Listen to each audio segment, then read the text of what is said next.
जो घटना घटित हुई है बेगूसराय में, सब इंस्पेक्टर को शराब माफियाओं ने गाड़ी से कहा के रौंद के मार दिया।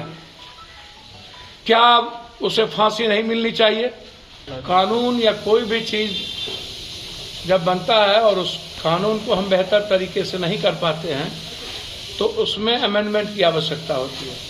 मैं हमेशा कहता हूं, एक तरफ इतनी ज़्यादा राजस्व की क्षति है, अभी जो शराब पार्टी हुई जो डीएमसीएच में, मैं बार बार कहता हूं कि क्या अभी तक उस पर कोई कार्रवाई हुई? उल्टे पत्रकारों को जान से मारने की धमकी। क्या रसूखदार लोगों के लिए कोई कानून नहीं है, कोई संविधान नहीं है? पैसे वालों के लिए कोई कानून संविधान नहीं है। वह हर कानून संविधान की धज्जियां दोहराते जाए, उसको तोड़ते जाए।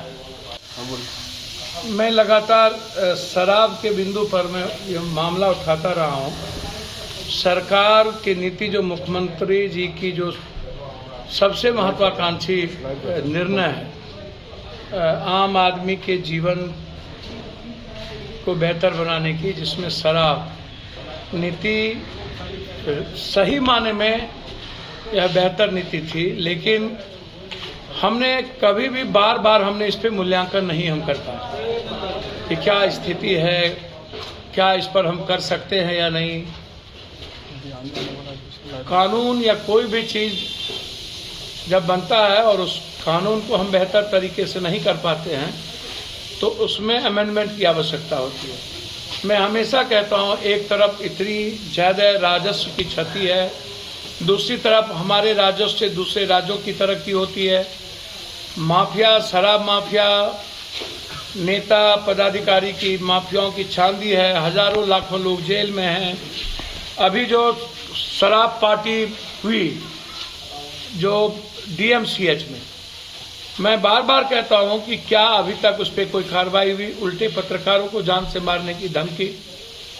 क्या डीएमसीएच के सुपरिटेंडेंट शराब पार्टी में नहीं थे? फिर डीएमसीएच के सुपरिटेंडेंट अभी तक सस्पेंड क्यों नहीं हुए? क्या रसूखदार लोगों के लिए कोई कानून नहीं है, कोई संविधान नहीं है? पैसे वालों के लिए कोई कानून संविधान नहीं है। वह हर कानून संविधान की धज्जियां दोहराते जाए, उसको तोड़ते जाए, आम आदमी जेल जाए।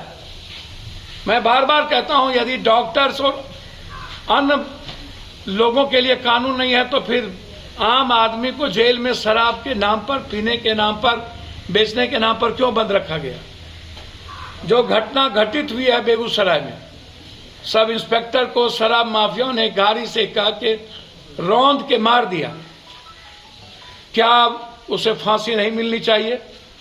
क्या उसके घर पर बुलडोजर नहीं चढ़नी चाहिए? क्या उसकी अविलंब गिरफ्तारी नहीं होनी चाहिए?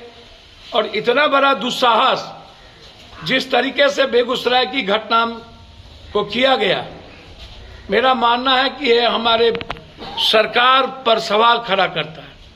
क्या कारण है कि इन दुशासनों के भीतर डर खत्म हो गया है? इनके भीतर कानून का डर नहीं है, खौफ नहीं है। सरकार क्या हमारी इसको इम्प्लीमेंट कराना चाहती है? मैं चाहता हूं कि इस घटना में अविलंब जांच हो और जो लोग इन्वॉल्व हैं उस पर अविलंब कार्रवाई हो। चाहे डीएमसीएच के सुपरिटेंडेंट हो, उस पर भी कार्रवाई हो। चाहे बेगूसराय में जो भी इस माफिया इसमें लंबित हो, उस पर भी कार्रवाई हो। अविलंब एसपीडी ट्रायल करके उसमें सजा दी जाए। बड़ा से बड़ा लोग जिसमें इन्वॉल्व हो शराब पार्टी में या इस सब इंस्पेक्टर के मौत में, अविलंब गिरफ्तारी के साथ जेल में बंद कर उस न्याय मिले उस परिवार को। धन्यवाद।